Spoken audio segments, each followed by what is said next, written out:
मां श्री कृष्ण की वाणी गीता गुरु शिष्य संवाद है। अतः अर्जुन ने स्वीकार किया कि शिष्यस्ते हम साधिमाम त्वाम प्रपन्नम। भगवन, मैं आपका शिष्य हूं, आपकी शरण हूं। मुझे वो उपदेश दीजिए जिससे मैं परम श्रेय को प्राप्त हो जाऊं।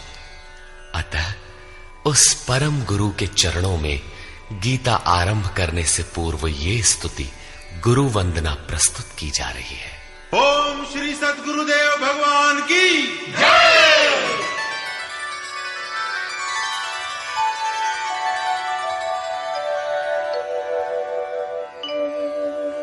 जय सद्गुरुदेवम्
अद्वैत लख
शिष्य है तेरो,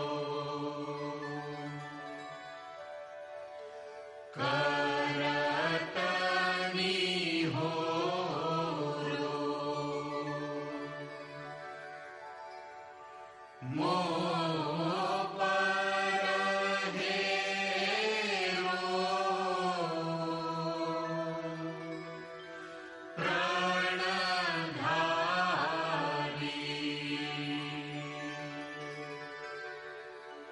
जय सद्गुरुदेवम्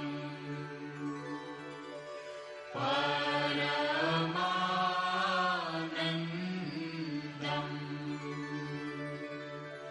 अमरशरीरम्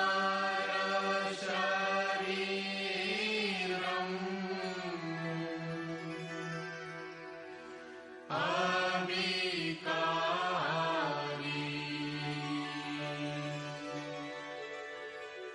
निरगुण निरमूलम्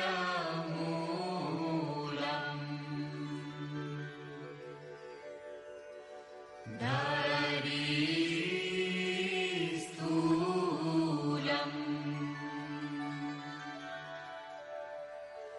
काटनशूलम्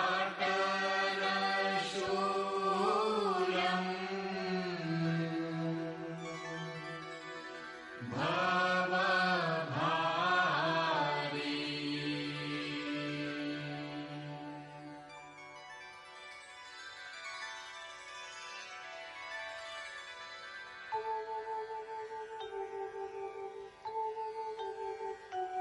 ओम जय गुरुदेव, जय गुरुदेव, जय गुरुदेव, जय गुरुदेव।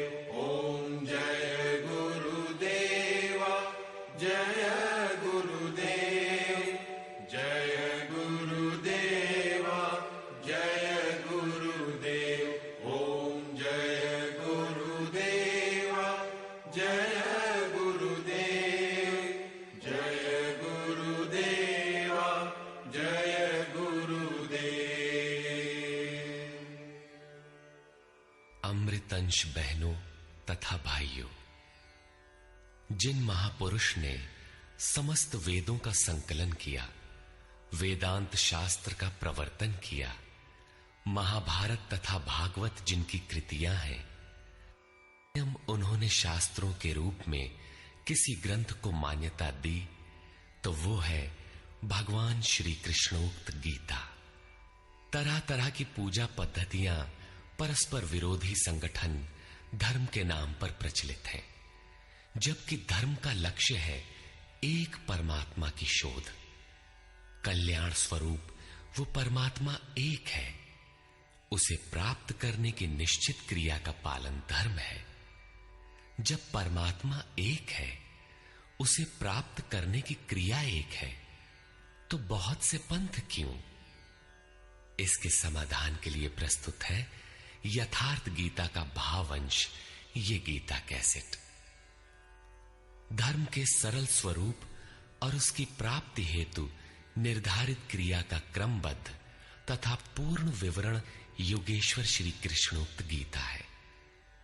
विश्व के प्रत्येक महापुरुष ने जो कुछ भी साधन बताया है, वो सब का सब तथा अनेक गोपनीय स्थितियों का स्पष्टीकरण अकेले गीता में है।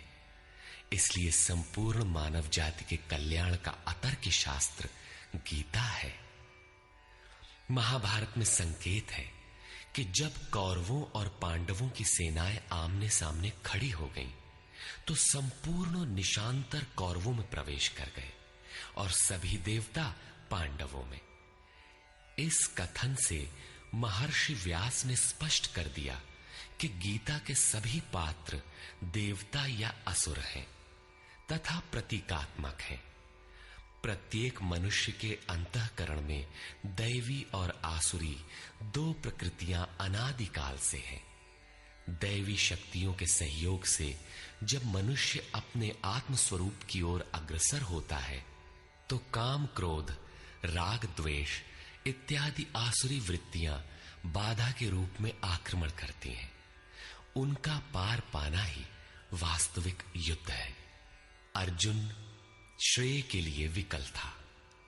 उसकी दृष्टि में श्रेय का उपाय था कुल धर्म, पिंडोदक क्रिया, वर्ण संकर से बचाव, कुल क्षय से बचने के लिए युद्ध न करना इत्यादि। मात्र इतनी सी शंका के समाधान हेतु भगवान को उसे 18 अध्याय गीता समझानी पड़ी। अंत में पूछा कि क्या तेरा मोह नष्ट हुआ? अर्जुन ने स्वीकार किया कि भगवान, मेरा मोह नष्ट हो गया और अब मैं वैसा ही करूंगा जैसा भगवान ने उपदेश दिया है। वस्तुतः ये केवल अर्जुन की शंका नहीं थी, बल्कि मानव मात्र की शंका है कि श्रेय क्या है, उसे कैसे प्राप्त करें। इसलिए स्त्री पुरुष, आबाल वृद्ध, मानव मात्र के लिए गीता के 18 अध्याय का अनुशीलन एवं नियमित पाठ नितांत आवश्यक है, जिससे ब्रह्म विधि की स्मृति सृजित रहे तथा बच्चों में भी इन कल्याणकारी संस्कारों का सृजन हो सके। इस गीता ज्ञान के बिना कोई भी मनुष्य उस ईश्वर के पथ पर नहीं चल सकता। अक्षय सुख, शाश्वत शांति, लोक में समृद्धि तथा मूल शंका समाधान हेतु इन कैसेटों का संकलन किया गया है। इसके नियमित श्रवण से संपूर्ण परिवार तथा स्वजन समुदाय को सुसंस्कृत करें।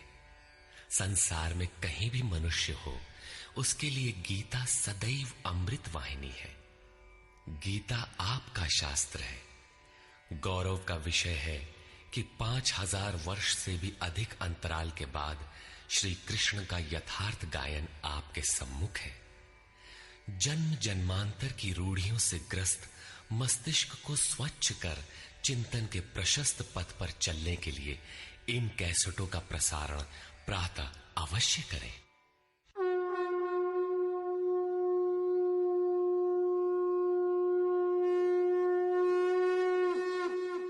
ओम श्री परमात्मने नमः। यथार्थ गीता, श्रीमद् भगवत गीता, अथ प्रथमो अध्यायः।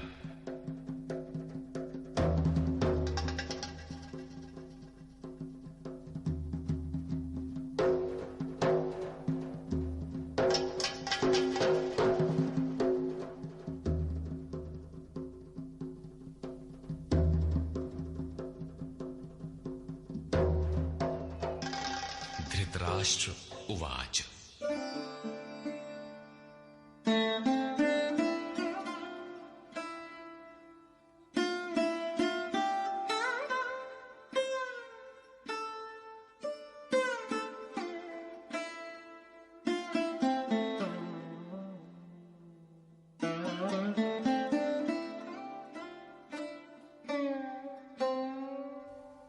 धर्मक्षेत्रे कुरुक्षेत्रे समवेता युयुत्सवः मामकाः पाण्डवाश्चैव किमकुर्वत संजय। धृतराष्ट्र ने पूछा, हे संजय, धर्म क्षेत्र कुरुक्षेत्र में एकत्र युद्ध की इच्छा वाले मेरे और पांडु के पुत्रों ने क्या किया? अज्ञान रूपी धृतराष्ट्र और संयम रूपी संजय। अज्ञान मन के अंतराल में रहता है। अज्ञान से आवृत मन धृतराष्ट्र जन्मांध है, किंतु संयम रूपी संजय के माध्यम से यह देखता है, सुनता है। वो समझता है कि परमात्मा ही सत्य है। फिर भी जब तक इससे उत्पन्न मोह रूपी दुर्योधन जीवित है, इसकी दृष्टि सदैव कौरवों पर रहती है, विकारों पर ही रहती है। धर्म एक क्षेत्र है। जब हृदय देश में दैवी संपत्ति का बाहुल्य होता है तो यह शरीर धर्म क्षेत्र बन जाता है, और जब इसमें आसुरी संपत्ति का बाहुल्य होता है तो यह शरीर कुरुक्षेत्र बन जाता है।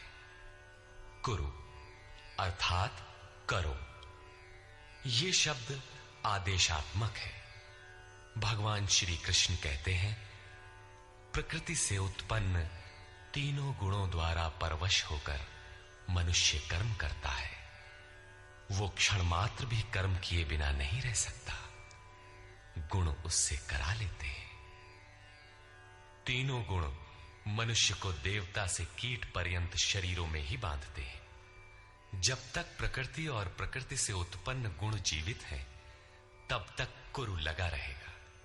अतः जन्म मृत्यु वाला क्षेत्र, विकारों वाला क्षेत्र कुरुक्षेत्र है और परम धर्म परमात्मा में प्रवेश दिलाने वाली पुण्यमयी प्रवृत्तियों का क्षेत्र धर्म क्षेत्र है।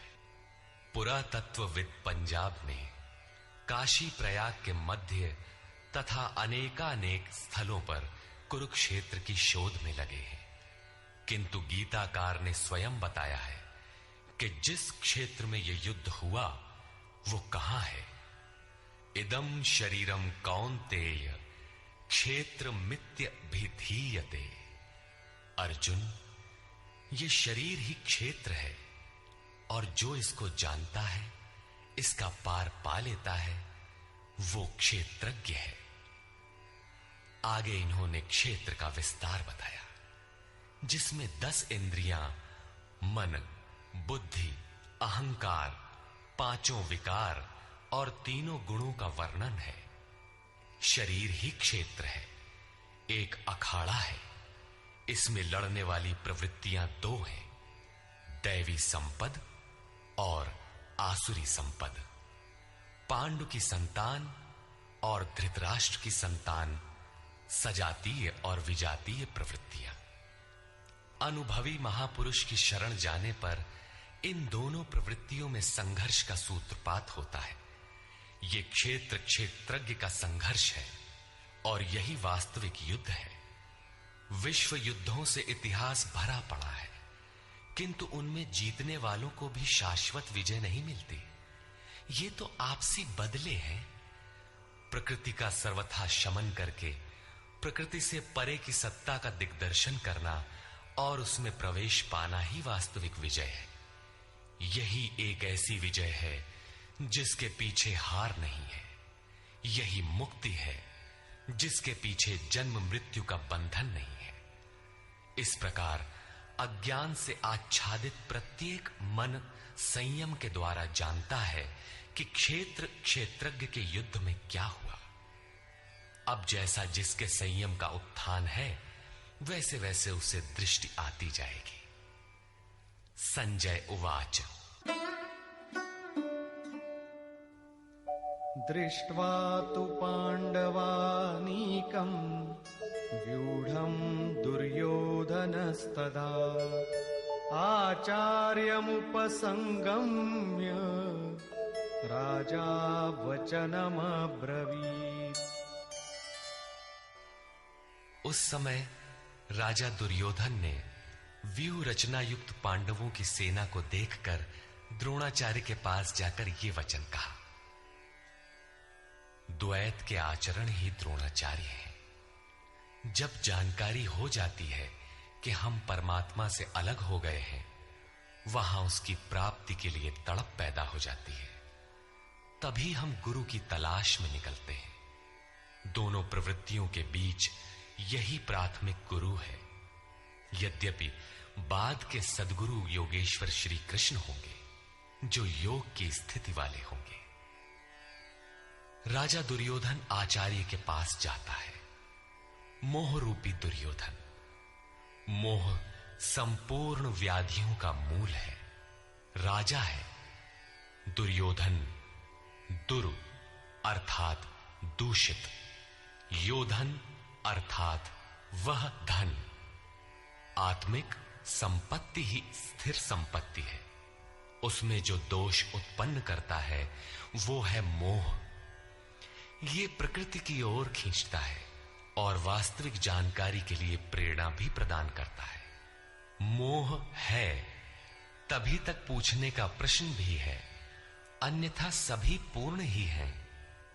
अतः व्यूह रचना युक्त पांडवों की सेना को देखकर, अर्थात पुण्य से प्रवाहित सजातीय वृत्तियों को संगठित देखकर, मोह रूपी दुर्योधन ने गुरु द्रोण के पास जाकर यह कहा। पश्यैतां पाण्डुपुत्राणाम् आचार्य महतीं चमू व्यूढां द्रुपदपुत्रेण तव शिष्येण धीमता। हे आचार्य, आपके बुद्धिमान शिष्य द्रुपद पुत्र धृष्टद्युम्न द्वारा व्यूहाकार खड़ी की हुई पांडु पुत्रों की इस भारी सेना को देखिए। शाश्वत अचल पद में आस्था रखने वाला दृढ़ मन ही धृष्टद्युम्न है। यही पुण्यमयी प्रवृत्तियों का नायक है। साधन कठिन न मन कर टेका। साधन कठिन नहीं, मन की दृढ़ता कठिन होनी चाहिए। अब देखें सेना का विस्तार। अत्र शूरा महेश्वासा भीमार्जुन समायुधि युयुधानो विराटश्च द्रुपदश्च महारथः। इस सेना में महेश्वासा, महान ईश में वास दिलाने वाले भाव रूपी भीम, अनुराग रूपी अर्जुन के समान बहुत से शूरवीर, जैसे सात्विकता रूपी सात्यकी, विराट सर्वत्र ईश्वरी प्रवाह की धारणा, महारथी राजा द्रुपद अर्थात अचल स्थिति, तथा धृष्टकेतुश्चेकितानः काशीराजश्च वीर्यवान् पुरुजित् कुन्तिभोजश्च शैब्यश्च नरपुंगवः।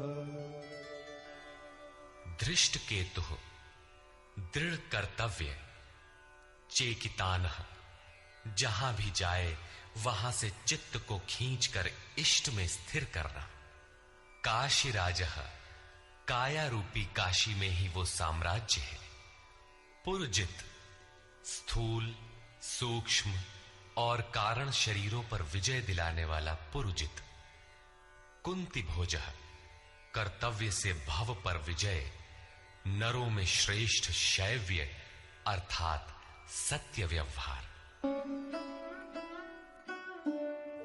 युधामन्युश्च विक्रान्तः उत्तमौजाश्च वीर्यवान् सौभद्रो द्रौपदेयाश्च सर्व एव महारथाः। और पराक्रमी युधामन्यु, युद्ध के अनुरूप मन की धारणा, उत्तमौजाः शुभ की मस्ती, सुभद्रा पुत्र अभिमन्यु। जब शुभ आधार आ जाता है तो मन भय से रहित हो जाता है। ऐसा शुभ आधार से उत्पन्न अभय मन, ध्यान रूपी द्रौपदी के पांचों पुत्र वात्सल्य, लावण्य, सौम्यता, स्थिरता, सहृदयता, सब के सब महारथी है। साधन पथ पर संपूर्ण योग्यता के साथ चलने की क्षमताएं हैं।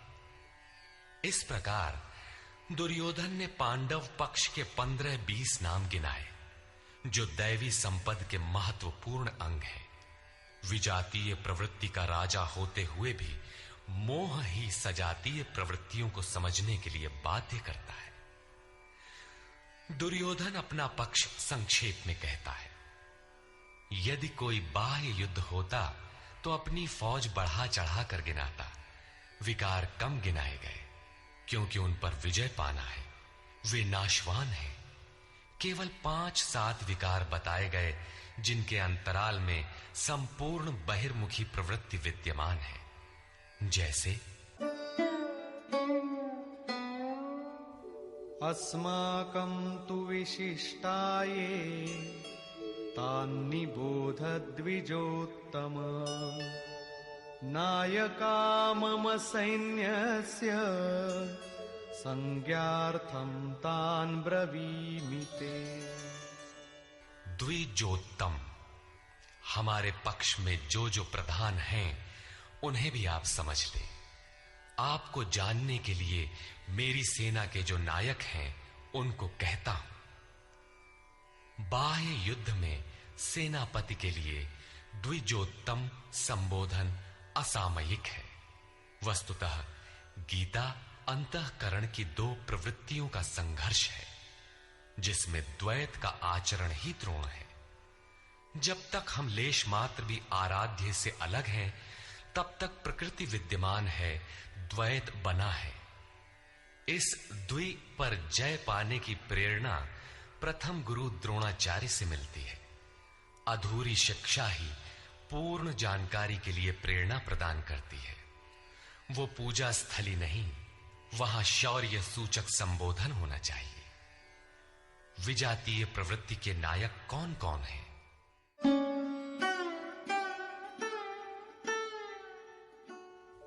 भवान् भीष्मश्च कर्णश्च कृपश्च समितिञ्जयः अश्वत्थामा विकर्णश्च सौमदत्तिस्तथैव च। एक तो स्वयं आप द्वैत के आचरण रूपी द्रोणाचार्य हैं। भ्रम रूपी पितामह भीष्म है। भ्रम इन विकारों का उद्गम है, अंत तक जीवित रहता है, इसलिए पितामह है। समूची सेना मर गई, ये जीवित था। शरशैया पर अचेत था, फिर भी जीवित था। ये है भ्रम रूपी भीष्म। भ्रम अंत तक रहता है। इसी प्रकार विजातीय कर्म रूपी कर्ण तथा संग्राम विजयी कृपाचार्य है। साधनावस्था में साधक द्वारा कृपा का आचरण ही कृपाचार्य है।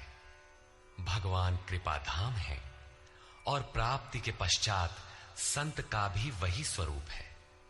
किंतु साधन काल में जब तक हम अलग हैं, परमात्मा अलग है। विजातीय प्रवृत्ति जीवित है, मोहमयी घिराव है। ऐसी परिस्थिति में साधक यदि कृपा का आचरण करता है तो वो नष्ट हो जाता है। सीता ने दया की तो कुछ काल लंका में प्रायश्चित करना पड़ा। विश्वामित्र दयार्द्र हुए, पतित होना पड़ा। योग सूत्रकार महर्षि पतंजलि भी यही कहते हैं, ते समाधा वुपसर्गा व्युत्थाने सिद्धयः।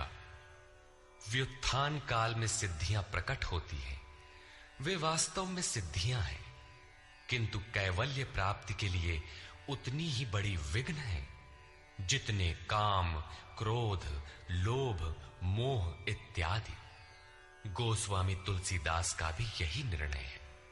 माया अनेक विघ्न करती है, रिद्धियां प्रदान करती है, यहां तक कि सिद्ध बना देती है। ऐसी अवस्था वाला साधक बगल से निकल भर जाए, मरणासन रोगी भी जी उठेगा।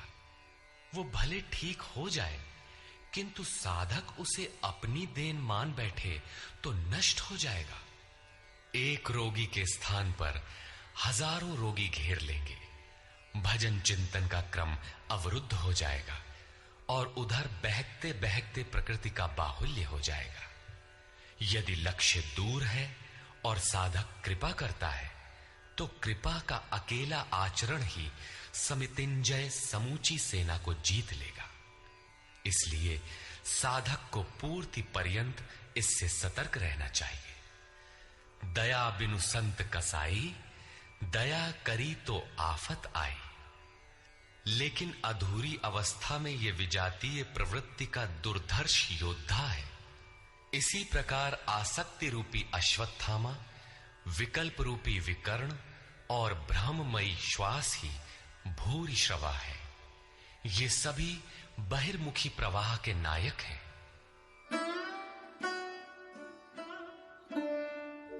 अन्ये च बहवः शूराः मदर्थे त्यक्तजीविताः नानाशस्त्रप्रहरणाः सर्वे युद्धविशारदाः। और भी बहुत से शूरवीर अनेक शस्त्रों से युक्त मेरे लिए जीवन की आशा को त्याग कर युद्ध में डटे हैं। सभी मेरे लिए प्राण त्यागने वाले हैं, किंतु उनकी कोई ठोस गणना नहीं है। अब कौन सी सेना किन भावों द्वारा सुरक्षित है, इस पर कहते हैं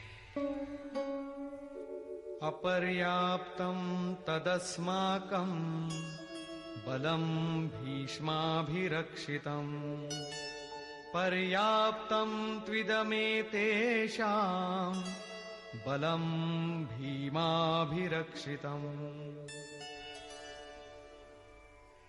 भीष्म द्वारा रक्षित हमारी सेना सब प्रकार से अजेय है और भीम द्वारा रक्षित इन लोगों की सेना जीतने में सुगम है। पर्याप्त और अपर्याप्त जैसे श्लिष्ट शब्द का प्रयोग दुर्योधन की आशंका को व्यक्त करता है। अतः देखना है कि भीष्म कौन सी सत्ता है जिस पर कौरव निर्भर करते हैं, तथा भीम कौन सी सत्ता है जिस पर दैवी संपद संपूर्ण पांडव निर्भर है। दुर्योधन अपनी व्यवस्था देता है कि अयनेषु च सर्वेषु यथा भागमवस्थिताः भीष्ममेवाभिरक्षन्तु भवन्तः सर्व एव हि। इसलिए सब मोर्चों पर अपनी अपनी जगह स्थित रहते हुए आप लोग सब के सब भीष्म की ही सब ओर से रक्षा करें। यदि भीष्म हैं तो हम अजेय हैं, इसलिए आप पांडवों से न लड़कर केवल भीष्म की ही रक्षा करें। कैसा योद्धा है भीष्म, जो स्वयं अपनी रक्षा नहीं कर पा रहा है, कौरवों को उसकी रक्षा व्यवस्था करनी पड़ रही है। यह कोई बाह्य योद्धा नहीं, ब्रह्म ही भीष्म है। जब तक ब्रह्म जीवित है तब तक विजातीय प्रवृत्तियां कौरव अजेय हैं। अजेय का यह अर्थ नहीं कि जिसे जीता ही ना जा सके, बल्कि अजेय का अर्थ दुर्जय है, जिसे कठिनाई से जीता जा सकता हो। महा अजय संसार रिपु जीत सकई सो वीर। यदि भ्रम समाप्त हो जाए तो अविद्या अस्तित्वहीन हो जाए। मोह इत्यादि जो आंशिक रूप से बचे भी हैं, शीघ्र ही समाप्त हो जाएंगे। भीष्म की इच्छा मृत्यु थी, इच्छा ही भ्रम है। इच्छा का अंत और भ्रम का मिटना एक ही बात है। इसी को संत कबीर ने सरलता से कहा, इच्छा काया इच्छा माया इच्छा जग उपजाया। कह कबीर जे इच्छा विवर्जित ताका पार न पाया। जहां भ्रम नहीं होता वो अपार और अव्यक्त है। इस शरीर के जन्म का कारण इच्छा है, इच्छा ही माया है और इच्छा ही जगत की उत्पत्ति का कारण है। सो कामयत तदैक्षत बहुश्याम प्रजायेय इति। कबीर कहते हैं, जो इच्छाओं से सर्वथा रहित हैं, तिनका पार न पाया। वे अपार अनंत असीम तत्व में प्रवेश पा जाते हैं। यो कामो निष्काम आप्त काम आत्म कामो न तस्य प्राणा उत्क्रामंति ब्रह्म व सन ब्रह्माप्येति। जो कामनाओं से रहित आत्मा में स्थिर आत्म स्वरूप है, उसका कभी पतन नहीं होता। वो ब्रह्म के साथ एक हो जाता है। आरंभ में इच्छाएं अनंत होती है और अंततो गत्वा परमात्म प्राप्ति की इच्छा शेष रहती है। जब ये इच्छा भी पूरी हो जाती है तब इच्छा भी मिट जाती है। यदि उससे भी बड़ी कोई वस्तु होती तो आप उसकी इच्छा अवश्य करते। जब उससे आगे कोई वस्तु है ही नहीं तो इच्छा किसकी होगी? जब प्राप्त होने योग्य कोई वस्तु अप्राप्त न रह जाए तो इच्छा भी समूल नष्ट हो जाती है और इच्छा के मिटते ही ब्रह्म का सर्वथा अंत हो जाता है। यही भीष्म की इच्छा मृत्यु है। भीम द्वारा रक्षित इन लोगों की सेना जीतने में सुगम है। भाव रूपी भीम भावे विद्यते देवः, भाव में वो क्षमता है कि अविदित परमात्मा भी विदित हो जाता है। भाववस्य भगवान सुख निधान करुणा अयन। श्री कृष्ण ने इसे श्रद्धा कहकर संबोधित किया है। भाव में वो क्षमता है कि भगवान को भी वश में कर लेता है। भाव से ही संपूर्ण पुण्यमयी प्रवृत्ति का विकास है। ये पुण्य का संरक्षक है तो इतना बलवान कि परम देव परमात्मा को संभव बनाता है, किंतु साथ ही इतना कोमल भी है कि आज भाव है तो कल अभाव में बदलते देर नहीं लगती। इष्ट में लेश मात्र भी त्रुटि प्रतीत होने पर भाव डगमगा जाता है। पुण्यमयी प्रवृत्ति विचलित हो उठती है, इष्ट से संबंध टूट जाता है। इसलिए भीम द्वारा रक्षित इन लोगों की सेना जीतने में सुगम है। महर्षि पतंजलि का भी यही निर्णय है। स तु दीर्घ काल नैरंतर्य सत्कारा सेवितो दृढ़ भूमि। दीर्घ काल तक निरंतर श्रद्धा भक्ति पूर्वक किया हुआ साधन ही दृढ़ हो पाता है।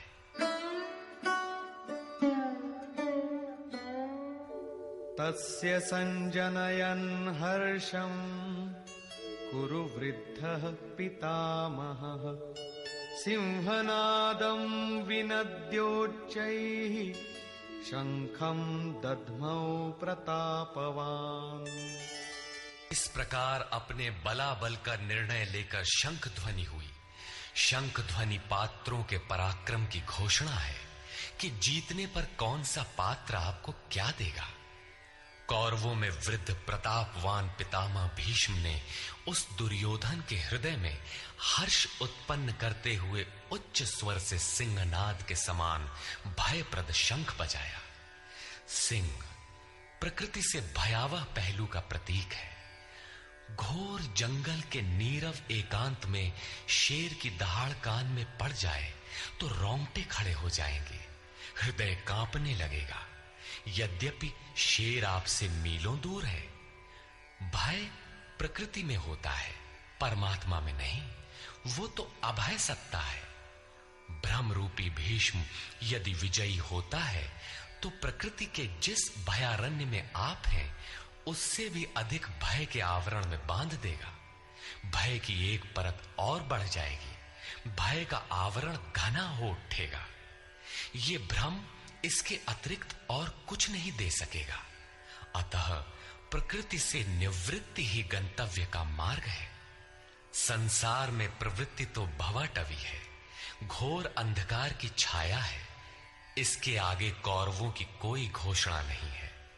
कौरवों की ओर से कई बाजे एक साथ बजे, किंतु कुल मिलाकर वे भी भय ही प्रदान करते हैं, इससे अधिक कुछ नहीं। प्रत्येक विकार कुछ न कुछ भय तो देता ही है। इसलिए उन्होंने भी घोषणा की, ततः शंखाश्च भैर्यश्च पणवानक गोमुखाः सहसैवाभ्य हन्यन्त सशब्दस्तु मूलोऽभवत्। तदनंतर अनेक शंख, नगारे, ढोल और नरसिंहादि बाजे एक साथ ही बजे। उनका शब्द भी बड़ा भयंकर हुआ। भय का संचार करने के अतिरिक्त कौरवों की कोई घोषणा नहीं है। बहिर्मुखी विजातीय प्रवृत्ति सफल होने पर मोहमय बंधन और घना कर देती है। अब पुण्यमयी प्रवृत्तियों की ओर से घोषणाएं हुई, जिनमें पहली घोषणा योगेश्वर श्री कृष्ण की है।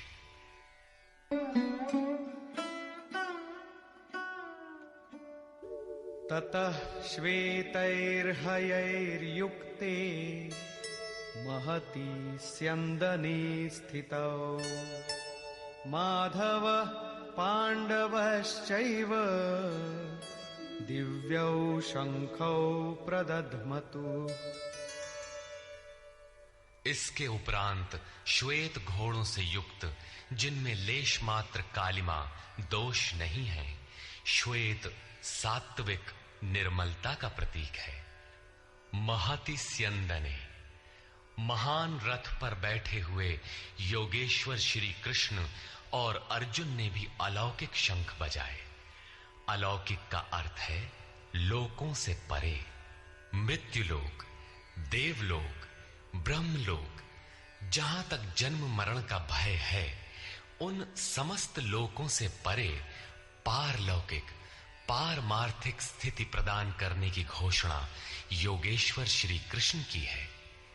सोने चांदी काठ का रथ नहीं, रथ अलौकिक, शंख अलौकिक, अतः घोषणा भी अलौकिक ही है। लोकों से परे एकमात्र ब्रह्म है, सीधा उससे संपर्क स्थापित कराने की घोषणा है।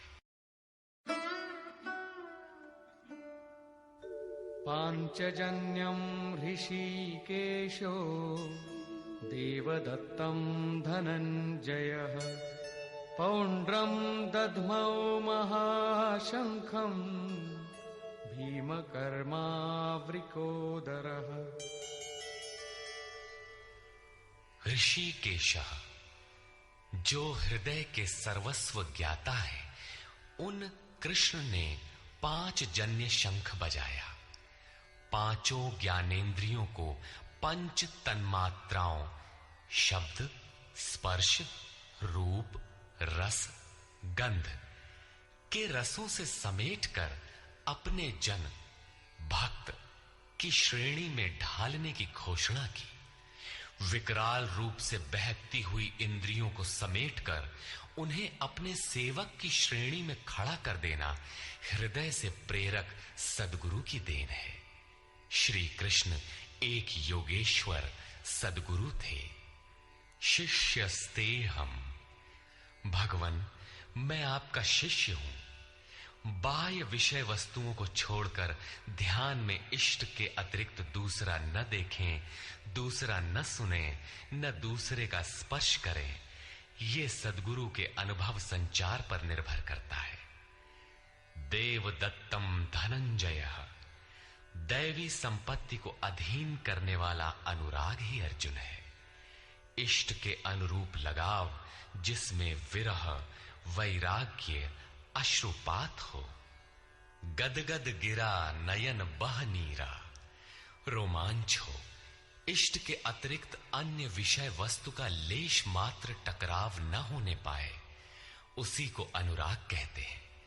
यदि ये सफल होता है तो परम देव परमात्मा में प्रवेश दिलाने वाली दैवी संपद पर आधिपत्य प्राप्त कर लेता है। इसी का दूसरा नाम धनंजय भी है। एक धन तो बाहरी संपत्ति है, जिससे शरीर निर्वाह की व्यवस्था होती है। आत्मा से इसका कोई संबंध नहीं है। इससे परे स्थिर आत्मिक संपत्ति ही निज संपत्ति है। बृहदारण्य कोपनिषद में याज्ञवल्क्य ने मैत्रेयी को यही समझाया कि धन से संपन्न पृथ्वी के स्वामित्व से भी अमृतत्व की प्राप्ति नहीं हो सकती।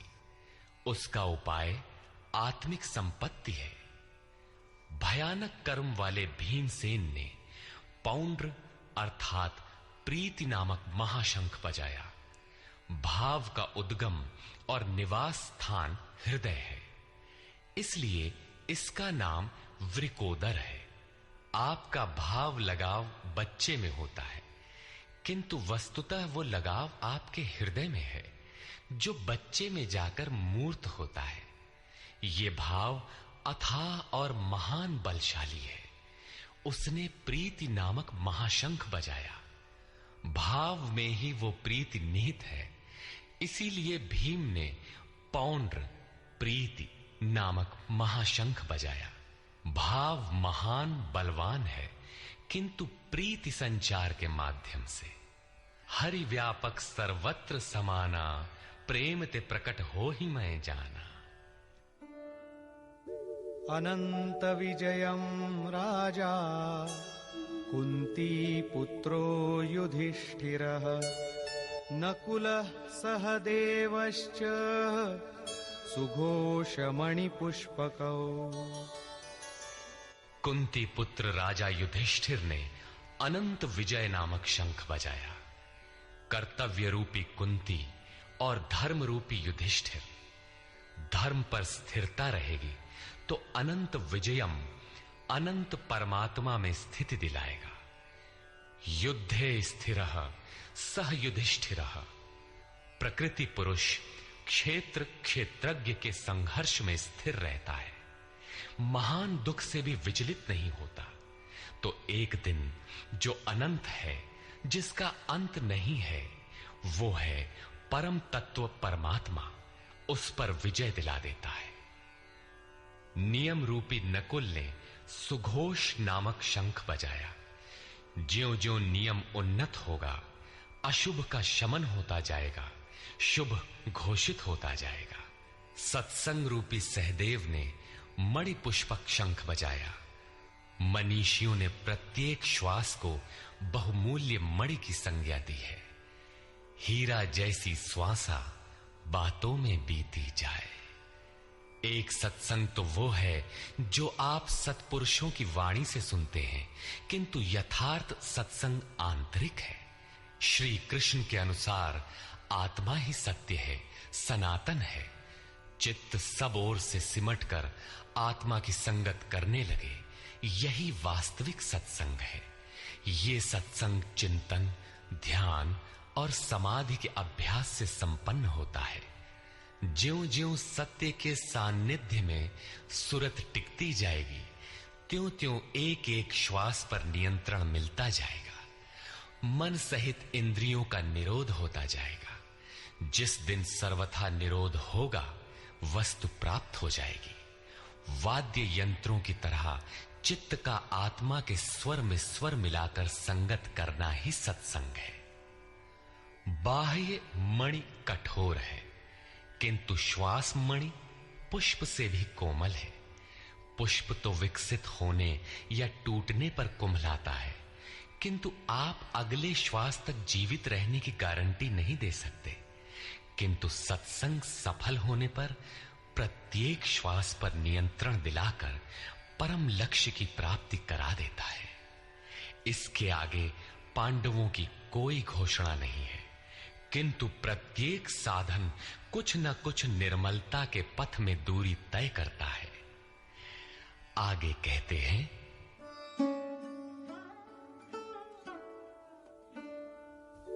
काश्यश्च परमेश्वासः शिखण्डी च महारथः धृष्टद्युम्नो विराटश्च सात्यकिश्चापराजितः। काया रूपी काशी।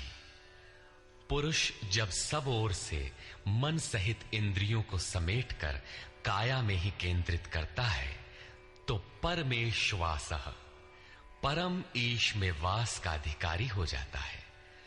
परम ईश में वास दिलाने में सक्षम काया ही काशी है। काया में ही परम ईश का निवास है।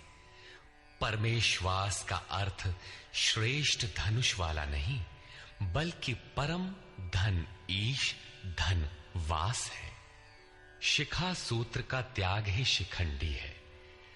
आजकल लोग सिर के बाल कटा लेते हैं और सूत्र के नाम पर गले की जनेऊ हटा लेते हैं, अग्नि जलाना छोड़ देते हैं। हो गया सन्यास उनका। नहीं, वस्तुतः शिखा लक्ष्य का प्रतीक है जिसे आपको पाना है, और सूत्र है संस्कारों का। जब तक आगे परमात्मा को पाना शेष है, पीछे संस्कारों का सूत्रपात लगा हुआ है, तब तक त्याग कैसा, सन्यास कैसा? अभी तो चलने वाले पथिक हैं। जब प्राप्तव्य प्राप्त हो जाए, पीछे लगे हुए संस्कारों की डोर कट जाए, ऐसी अवस्था में ब्रह्म सर्वथा शांत हो जाता है। इसलिए शिखंडी ही ब्रह्म रूपी भीष्म का विनाश करता है। शिखंडी चिंतन पथ की विशिष्ट योग्यता है, महारथी है। धृष्टद्युम्न दृढ़ और अचल मन तथा विराटः सर्वत्र विराट ईश्वर का प्रसार देखने की क्षमता इत्यादि दैवी संपद के प्रमुख गुण हैं। सात्विकता ही सात्य की है। सत्य के चिंतन की प्रवृत्ति अर्थात सात्विकता यदि बनी है तो कभी गिरावट नहीं आने पाएगी, इस संघर्ष में पराजित नहीं होने देगी। द्रुपदो द्रौपदेयाश्च सर्वशः पृथिवीपते सौभद्रश्च महाबाहुः शंखान् दद्मुः पृथक् पृथक्। अचल पददायक द्रुपद और ध्यान रूपी द्रौपदी के पांचों पुत्र सहृदयता, वात्सल्य, लावण्य, सौम्यता इत्यादि साधन में महान सहायक महारथी हैं तथा बड़ी भुजा वाला अभिमन्यु, इन सब ने पृथक पृथक शंख बजाए। भुजा कार्यक्षेत्र का प्रतीक है। जब मन भय से रहित हो जाता है तो उसकी पहुंच दूर तक हो जाती है।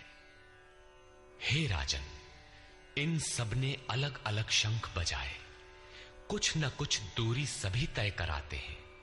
इनका पालन आवश्यक है, इसलिए इनके नाम गिनाए। इसके अतिरिक्त कुछ दूरी ऐसी भी है जो मन बुद्धि से परे है। भगवान स्वयं ही अंतःकरण में विराज कर तय कराते हैं।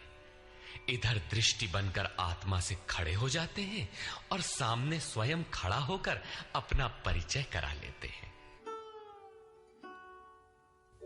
सघोषो धार्तराष्ट्राणाम् हृदयानि व्यदारयत् नभश्च पृथिवीं चैव तुमुलो व्यनुनादयन्।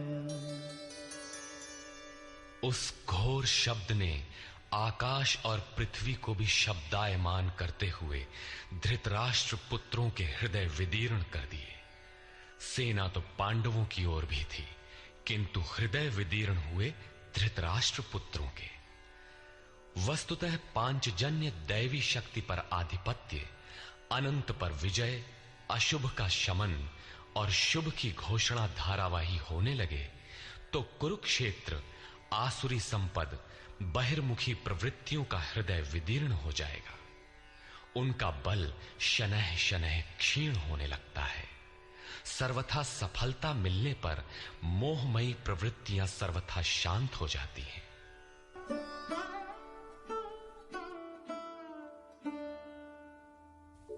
अथ व्यवस्थितान् दृष्ट्वा धार्तराष्ट्रान् कपिध्वजः प्रवृत्ते शस्त्रसम्पाते धनुरुद्यम्य पाण्डवः ऋषिकेशं तदा वाक्यम् इदमाह महीपते सेनयोरुभयोर्मध्ये रथं स्थापयमेच्युत। संयम रूपी संजय ने अज्ञान से आवृत मन को समझाया कि हे राजन, उसके उपरांत कपिध्वजः वैराग्य रूपी हनुमान, वैराग्य ही ध्वज है जिसका। ध्वज राष्ट्र का प्रतीक माना जाता है। कुछ लोग कहते हैं ध्वजा चंचल थी, इसलिए कपिध्वज कहा गया, किंतु नहीं। यहां कपि साधारण बंदर नहीं, स्वयं हनुमान थे, जिन्होंने मान अपमान का हनन किया था। सममान निरादर आदरहीन। प्रकृति की देखी सुनी वस्तुओं से, विषयों से राग का त्याग ही वैराग्य है।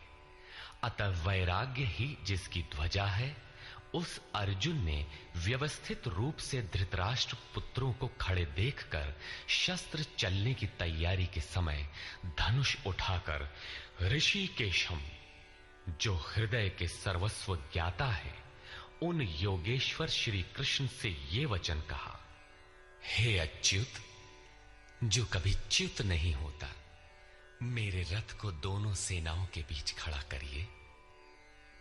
यहां सारथी को दिया गया आदेश नहीं, इष्ट सदगुरु से की गई प्रार्थना है, किस लिए खड़ा करें?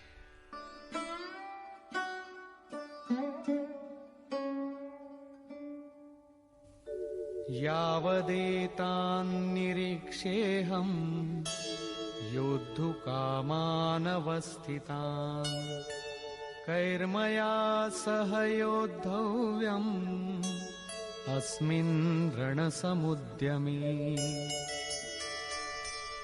जब तक मैं इन स्थित हुए युद्ध की कामना वालों को अच्छी प्रकार देख न लूं कि इस युद्ध के उद्योग में मुझे किन किन के साथ युद्ध करना योग्य है, इस युद्ध व्यापार में मुझे किन किन के साथ युद्ध करना है। योत्स्यमानानवेक्षेऽहम् य एतेऽत्र समागताः धार्तराष्ट्रस्य दुर्बुद्धेर्युद्धे प्रियचिकीर्षवः। दुर्बुद्धि दुर्योधन का युद्ध में कल्याण चाहने वाले जो जो ये राजा लोग इस सेना में आए हैं, उन युद्ध करने वालों को मैं देखूंगा, इसलिए खड़ा करें। मोह रूपी दुर्योधन, मोहमयी प्रवृत्तियों का कल्याण चाहने वाले जो जो राजा इस युद्ध में आए हैं, उनको मैं देख लूं। संजय उवाच।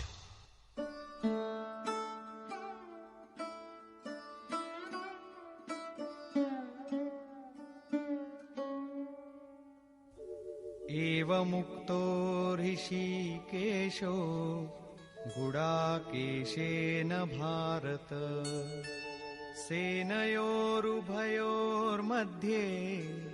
स्थापयित्वा रथोत्तमम् भीष्मद्रोणप्रमुखतः सर्वेषां च महीक्षिताम् उवाच पार्थ पश्यैतान् समवेतान् कुरुनीति। संजय बोला, निद्राजयी अर्जुन द्वारा इस प्रकार कहे जाने पर हृदय के ज्ञाता श्री कृष्ण ने दोनों सेनाओं के बीच भीष्म, द्रोण और महीक्षिताम शरीर रूपी पृथ्वी पर अधिकार जमाए हुए संपूर्ण राजाओं के बीच उत्तम रथ को खड़ा करके कहा कि पार्थ, इन इकट्ठे हुए कौरवों को देख, यहां उत्तम रथ सोने चांदी का रथ नहीं है। संसार में उत्तम की परिभाषा नश्वर शरीर के प्रति अनुकूलता प्रतिकूलता से की जाती है। ये परिभाषा अपूर्ण है। जो हमारे आत्मा, हमारे स्वरूप का सदैव साथ दे, वही उत्तम है, जिसके पीछे अनुत्तम मलिनता न हो। तत्रापश्यत् स्थितान् पार्थः पितॄनथ पितामहान् आचार्यान् मातुलान् भ्रातॄन् पुत्रान् पौत्रान् सखींस्तथा श्वशुरान् सुहृदश्चैव सेनयोरुभयोरपि। इसके उपरांत अचूक लक्ष्य वाले पार्थिव शरीर को रथ बनाने वाले पार्थ ने उन दोनों सेनाओं में स्थित पिता के भाइयों को, पितामहों को, आचार्यों को, मामाओं को, भाइयों को, पुत्रों को, पौत्रों को, मित्रों को, श्वसुरों को और सुहृदों को देखा। दोनों सेनाओं में अर्जुन को केवल अपना परिवार, मामा का परिवार, ससुराल का परिवार, सुहृद और गुरुजन दिखाई पड़े। प्रचलित गणना के अनुसार 18 अक्षौहिणी 2.5-3 अरब के लगभग होता है, जो आज के विश्व की जनसंख्या के समकक्ष है। इतने मात्र के लिए यदा कदा विश्व स्तर पर आवास खाद्य समस्या बन जाती है। इतना बड़ा जन समूह अर्जुन के 3-4 रिश्तेदारों का परिवार मात्र था। क्या इतना बड़ा भी किसी का परिवार होता है? कदापि नहीं। ये हृदय देश का चित्रण है। तान् समीक्ष्य स कौन्तेयः सर्वान् बन्धूनवस्थितान् कृपया परयाविष्टो विषीदन्निदमब्रवीत्। इस प्रकार खड़े हुए उन संपूर्ण बंधुओं को देखकर अत्यंत करुणा से आवृत वो कुंती पुत्र अर्जुन शोक करता हुआ बोला। अर्जुन उवाच।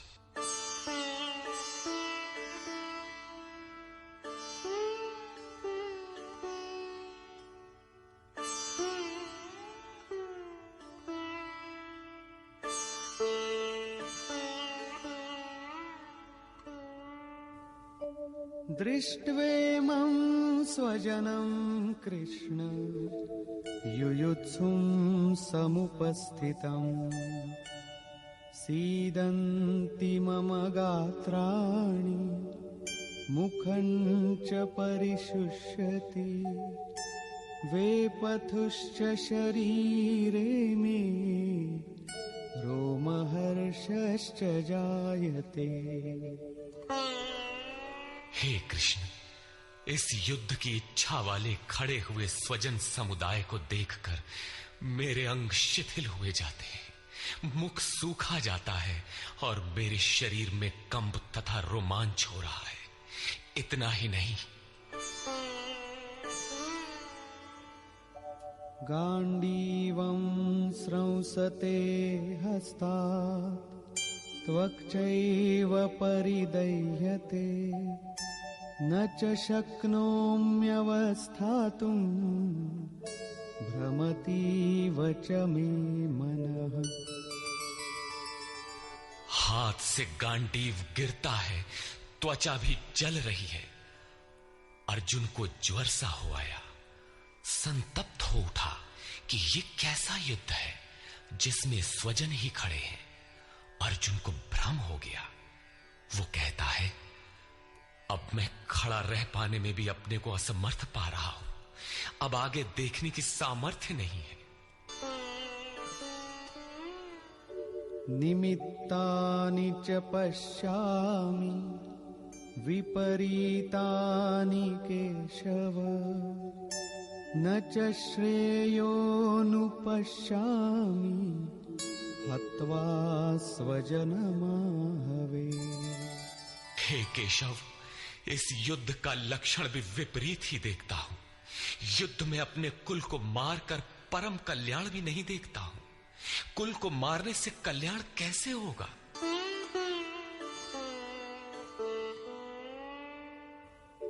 न कांक्षे विजयं कृष्ण न च राज्यं सुखानि च किन्नो राज्येन गोविन्द किं भोगैर्जीवितेन वा।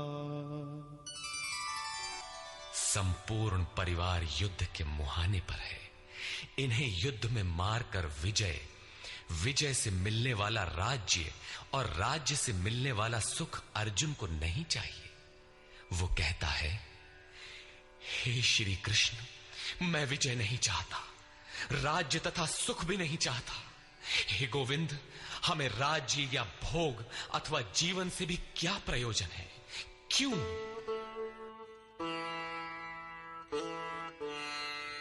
येषामर्थे काङ्क्षितं नो राज्यं भोगाः सुखानि च तैमेव स्थिता युद्धे प्राणान् त्यक्त्वा धनानि च। हमें जिनके लिए राज्य भोग और सुखादिक इच्छित हैं, वे ही परिवार जीवन की आशा त्याग कर युद्ध के मैदान में खड़े हैं। हमें राज्य इच्छित था तो परिवार को लेकर भोग, सुख और धन की पिपासा थी तो स्वजन और परिवार के साथ उन्हें भोगने की थी। किंतु जब सब के सब प्राणों की आशा त्याग कर खड़े हैं तो मुझे सुख, राज्य या भोग नहीं चाहिए। ये सब इन्हीं के लिए प्रिय थे। इनसे अलग होने पर हमें इनकी आवश्यकता नहीं है। जब तक परिवार रहेगा तब तक ये वासनाएं भी रहती हैं। झोपड़ी में रहने वाला भी अपने परिवार, मित्र और स्वजन को मारकर विश्व का साम्राज्य स्वीकार नहीं करेगा। अर्जुन यही कहता है कि हमें भोग प्रिय थे, विजय प्रिय थी, किंतु जिनके लिए थी, जब वे ही नहीं रहेंगे तो भोगों से क्या प्रयोजन? इस युद्ध में मारना किसे है?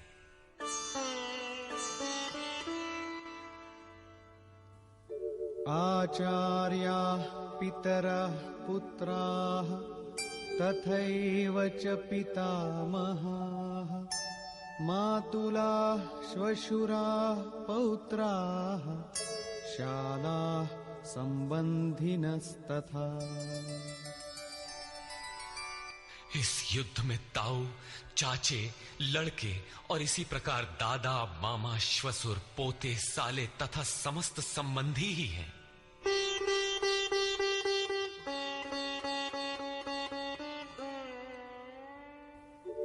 एतान्न हन्तुमिच्छामि घ्नतोऽपि मधुसूदन अपि त्रैलोक्यराज्यस्य हेतो किन्नु मही कृते। हे मधुसूदन, मुझे मारने पर भी अथवा 3 लोक के राज्य के लिए भी मैं इन सबको मारना नहीं चाहता। फिर पृथ्वी के लिए कहना ही क्या? 18 अक्षौहिणी सेना में अर्जुन को अपना परिवार ही दिखाई पड़ा। इतने अधिक स्वजन वास्तव में क्या हैं? वस्तुतः अनुराग ही अर्जुन है। भजन के आरंभ में प्रत्येक अनुरागी के समक्ष यही समस्या रही है। सभी चाहते हैं कि हम भजन करें, उस परम सत्य को पालें, किंतु किसी अनुभवी सद्गुरु के संरक्षण में कोई अनुरागी जब क्षेत्रज्ञ के संघर्ष को समझता है कि हमें किन से लड़ना है, तो वो हताश हो जाता है। वो चाहता है कि हमारे पिता का परिवार, ससुराल का परिवार, मामा का परिवार, सुहृद, मित्र और गुरुजन साथ रहे, सभी सुखी रहें और इन सब की व्यवस्था करते हुए हम परमात्म स्वरूप की प्राप्ति भी कर लें। किंतु जब वो समझता है कि आराधना में अग्रसर होने के लिए परिवार छोड़ना होगा, इन संबंधों का मोह समाप्त करना होगा, तो वो अधीर हो उठता है। पूज्य महाराज जी कहा करते थे, मरना और साधु होना बराबर है। साधु के लिए सृष्टि में दूसरा कोई जीवित है भी, किंतु घर वालों के नाम पर कोई नहीं है। यदि कोई है तो लगाव है। मोह समाप्त कहां हुआ? जहां तक लगाव है उसका पूर्ण त्याग, उस लगाव के अस्तित्व मिटने पर ही उसकी विजय है। इन संबंधों का प्रसार ही तो जगत है, अन्यथा जगत में हमारा क्या है? तुलसीदास कहे चिद विलास जग, बूझत बूझत बूझ है। मन का प्रसार ही जगत है। योगेश्वर कृष्ण ने भी मन के प्रसार को ही जगत कहकर संबोधित किया। जिसने इसके प्रभाव को रोक लिया, उसने चराचर जगत ही जीत लिया। इहैव तैर्जितः सर्गो येषां साम्ये स्थितम मनः। केवल अर्जुन अधीर था, ऐसी बात नहीं है। अनुराग सबके हृदय में है। प्रत्येक अनुरागी अधीर होता है, उसे संबंधी याद आने लगते हैं। पहले वो सोचता था कि भजन से कुछ लाभ होगा तो ये सब सुखी होंगे, इनके साथ रहकर उसे भोगेंगे। जब ये साथ ही नहीं रहे तो सुख लेकर क्या करेंगे? अर्जुन की दृष्टि राज्य सुख तक ही सीमित थी। वो त्रिलोकी के साम्राज्य को ही सुख की पराकाष्ठा समझता था। इसके आगे भी कोई सत्य है, इसकी जानकारी अर्जुन को अभी नहीं है। निहत्य धार्तराष्ट्रान्नः का प्रीतिः स्याज्जनार्दन पापमेवाश्रयेदस्मान् हत्वैतानाततायिनः। हे जनार्दन, धृतराष्ट्र के पुत्रों को मारकर भी हमें क्या प्रसन्नता होगी। जहां धृतराष्ट्र अर्थात धृष्टता का राष्ट्र है, उससे उत्पन्न मोह रूपी दुर्योधन इत्यादि को मारकर भी हमें क्या प्रसन्नता होगी। इन आतताइयों को मारकर हमें पाप ही तो लगेगा। जो जीवन यापन के तुच्छ लाभ के लिए अनीति अपनाता है, वो आतताई कहलाता है। किंतु वस्तुतः इससे भी बड़ा आतताई वो है जो आत्मा के पथ में अवरोध उत्पन्न करता है। आत्मदर्शन में बाधक काम, क्रोध, लोभ, मोह आदि का समूह ही आतताई है। तस्मान्नार्हा वयं हन्तुं धार्तराष्ट्रान् स्वबान्धवान् स्वजनं हि कथं हत्वा सुखिनः स्याम माधव।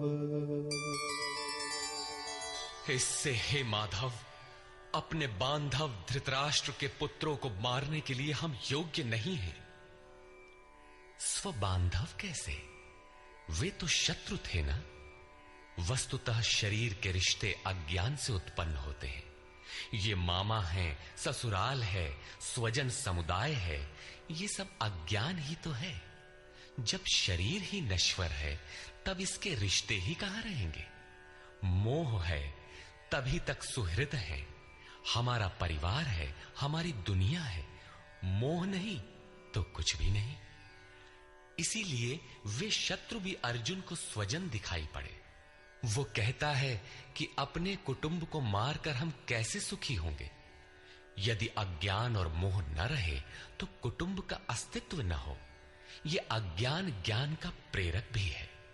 भर्तृहरि, तुलसी इत्यादि अनेक महानुभावों को वैराग्य की प्रेरणा पत्नी से मिली, तो कोई सौतेली मां के व्यवहार से खिन्न होकर वैराग्य पथ पर अग्रसर हुआ दिखाई देता है।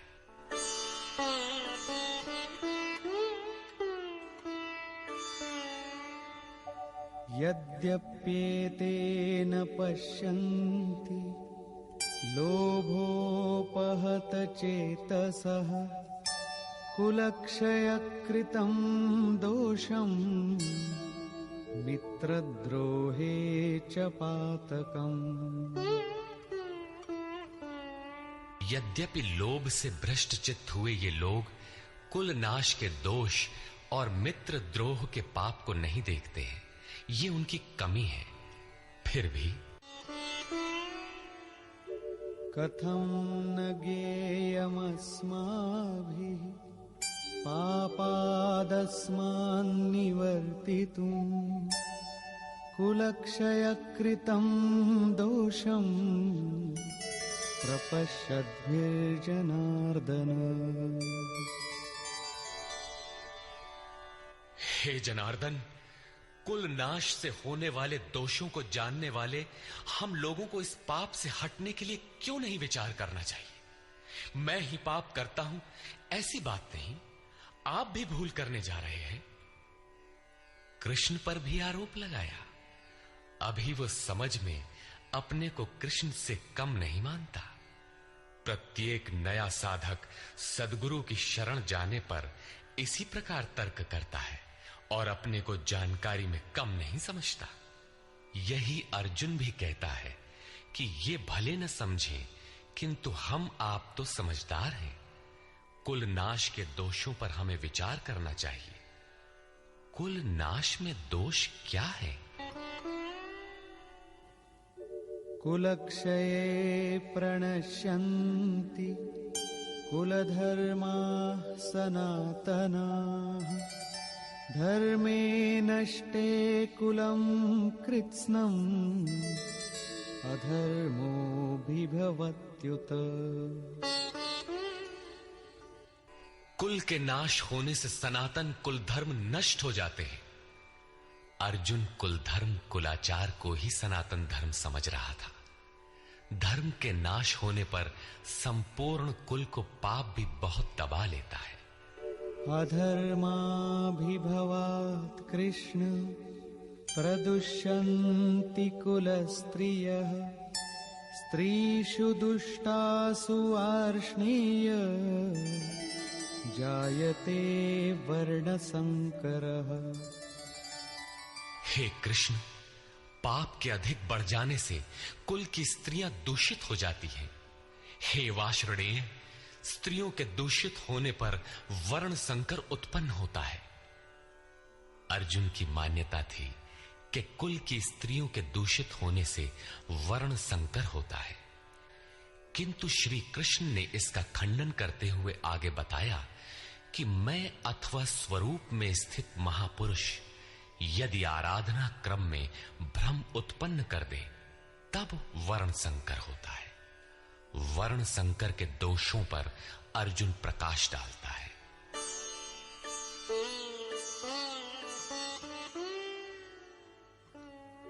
संकरो नरकायैव कुलघ्नानां कुलस्य च पतन्ति पितरो येषां लुप्तपिण्डोदकक्रियाः।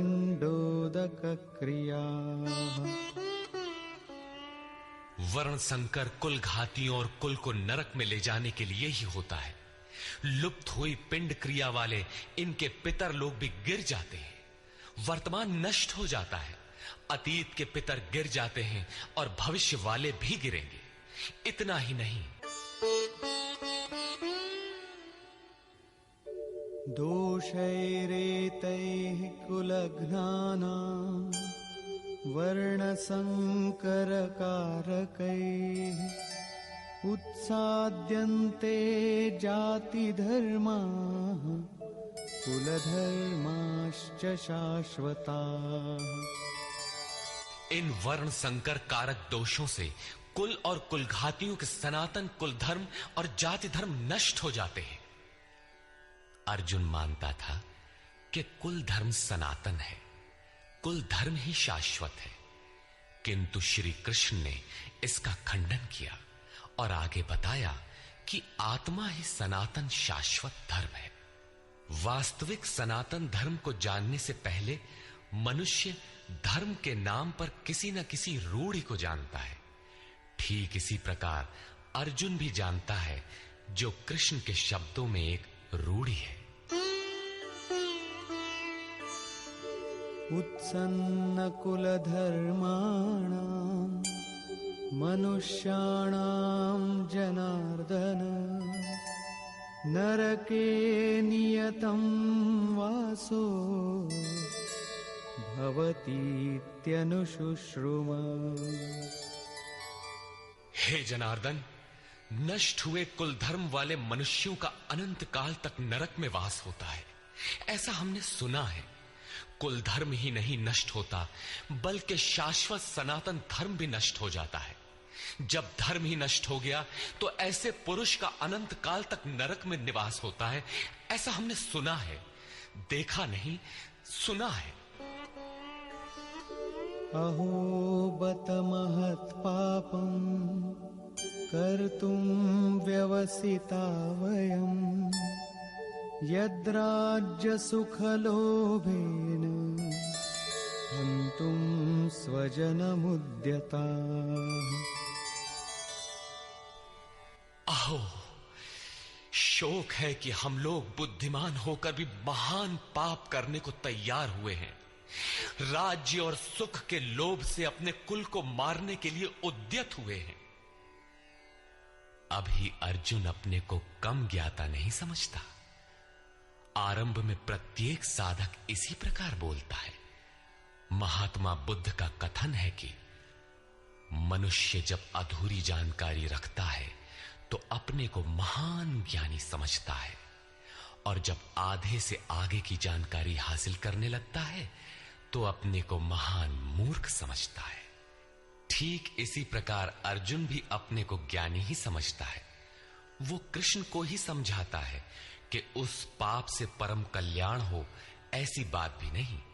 केवल राज्य और सुख के लोभ में पड़कर हम लोग कुल नाश करने को उद्यत हुए हैं, महान भूल कर रहे हैं। हम ही भूल कर रहे हैं ऐसी बात नहीं, आप भी भूल कर रहे हैं। एक धक्का कृष्ण को भी दिया। अंत में अर्जुन अपना निर्णय देता है, यदि माम प्रतीकारम् अशस्त्रं शस्त्रपाणयः धार्तराष्ट्रारणे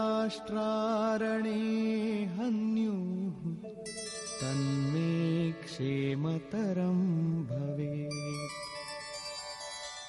यदि मुझ शस्त्र रहित न सामना करने वाले को शस्त्रधारी धृतराष्ट्र के पुत्र रण में मारे तो उनका वो मारना भी मेरे लिए अति कल्याणकारक होगा।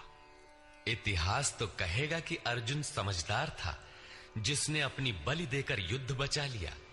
लोग प्राणों की आहुति दे डालते हैं कि भोले भाले मासूम बच्चे सुखी रहें, कुल तो बचा रहे। मनुष्य विदेश चला जाए, वैभव पूर्ण प्रासाद में रहे, किंतु 2 दिन बाद उसे अपनी छोड़ी हुई झोपड़ी याद आने लगती है। मोह इतना प्रबल होता है। इसीलिए अर्जुन कहता है कि शस्त्रधारी धृतराष्ट्र के पुत्र मुझ न प्रतिकार करने वाले को रण में मार दें, तब भी वो मेरे लिए अति कल्याणकारी होगा, ताकि लड़के तो सुखी रहें। संजय उवाच।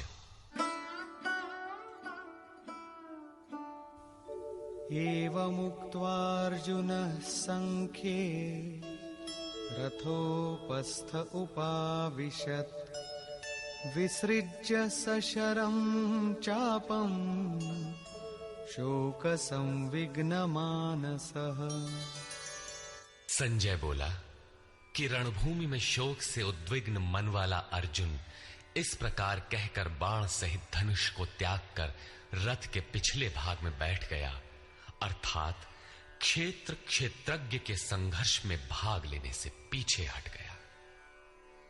निष्कर्ष, गीता क्षेत्र क्षेत्रज्ञ के युद्ध का निरूपण है। यह ईश्वरीय विभूतियों से संपन्न भगवत स्वरूप को दिखाने वाला गायन है। यह गायन जिस क्षेत्र में होता है वह युद्ध क्षेत्र शरीर है, जिसमें 2 प्रवृत्तियां हैं, धर्म क्षेत्र और कुरुक्षेत्र। उन सेनाओं का स्वरूप और उनके बल का आधार बताया। शंख ध्वनि से उनके पराक्रम की जानकारी मिली। तदनंतर जिस सेना से लड़ना है उसका निरीक्षण हुआ, जिसकी गणना 18 अक्षौहिणी अर्थात लगभग 6.5 अरब कही जाती है, किंतु वस्तुतः वे अनंत हैं। प्रकृति के दृष्टिकोण 2 हैं, एक इष्टोन्मुखी प्रवृत्ति दैवी संपद, दूसरी बहिर्मुखी प्रवृत्ति आसुरी संपद। दोनों प्रकृति ही हैं। एक इष्ट की ओर उन्मुख करती है, परम धर्म परमात्मा की ओर ले जाती है, और दूसरी प्रकृति में विश्वास दिलाती है। पहले दैवी संपद को साध कर आसुरी संपद का अंत किया जाता है, फिर शाश्वत सनातन परब्रह्म के दिग्दर्शन और उसमें स्थिति के साथ दैवी संपद की आवश्यकता शेष हो जाती है। युद्ध का परिणाम निकल आता है। अर्जुन को सैन्य निरीक्षण में अपना परिवार ही दिखाई पड़ता है, जिसे मारना है। जहां तक संबंध है उतना ही जगत है। अनुराग के प्रथम चरण में पारिवारिक मोह बाधक बनता है। साधक जब देखता है कि मधुर संबंधों में इतना विच्छेद हो जाएगा जैसे वे थे ही नहीं, तो उसे घबराहट होने लगती है। स्वजनासक्ति को मारने में उसे अकल्याण दिखाई देने लगता है। वह प्रचलित रूढ़ियों में अपना बचाव ढूंढने लगता है, जैसा अर्जुन ने किया। उसने कहा, कुल धर्म ही सनातन धर्म है। इस युद्ध से सनातन धर्म नष्ट हो जाएगा, कुल की स्त्रियां दूषित होंगी, वर्ण संकर पैदा होगा, जो कुल और कुलघातियों को अनंत काल तक नरक में ले जाने के लिए ही होता है। अर्जुन अपनी समझ से सनातन धर्म की रक्षा के लिए विकल है।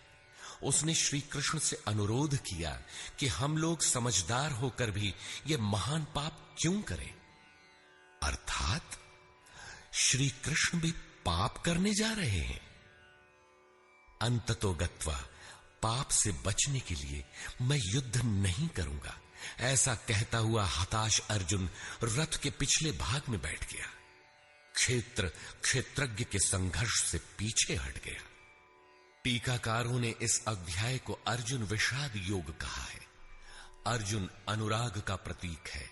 सनातन धर्म के लिए विकल होने वाले अनुरागी का विषाद योग का कारण बनता है। यही विषाद मनु को हुआ था। हृदय बहुत दुख लाग, जन्म गयऊ हरि भगति बिनु। संशय में पड़कर ही मनुष्य विषाद करता है। उसे संदेह था कि वर्ण संकर पैदा होगा जो नरक में ले जाएगा। सनातन धर्म के नष्ट होने का भी उसे विषाद था। अतः संशय विषाद योग का सामान्य नामकरण इस अध्याय के लिए उपयुक्त है। अतः ओम तत्सदिति श्रीमद्भगवद गीता सूपनिषत्सु ब्रह्म विद्यायाम योग शास्त्रे श्री कृष्णार्जुन संवादे संशय विषाद योगो नाम प्रथमोऽध्यायः।